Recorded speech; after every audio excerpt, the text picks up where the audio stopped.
નમસ્કાર, આપ જોઈ રહ્યા છો સ્પાર્ક ટુડે ન્યૂઝ. ડભોઈ સેવા સદન અને તાલુકા પંચાયત ખાતે ગ્રામ પંચાયત ચૂંટણીને લઈ ઉમેદવારોનો ભારે ધસારો જોવા મળ્યો. અંતિમ દિવસે ફોર્મ ભરવા ઉમેદવારો પહોંચ્યા સેવા સદન અને તાલુકા પંચાયત કચેરી ખાતે. ડભોઈમાં 28 ગ્રામ પંચાયતની સામાન્ય ચૂંટણી અને 11ની પેટા ચૂંટણી મળી. કુલ 39 પંચાયતો માટે આ ચૂંટણી યોજાવાની છે.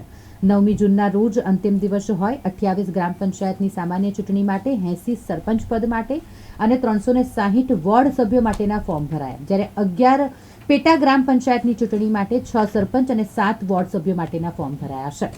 11મી જૂન સુધી ફોર્મ ચકાસણી અને પરત ખેંચવાની તારીખ છે. ઉમેદવારોનું ચિત્ર 11મી સાંજ સુધી સામે આવશે. સમરસ કે બિનહરીફનું ચિત્ર 11મી જૂનના રોજ સ્પષ્ટ થશે.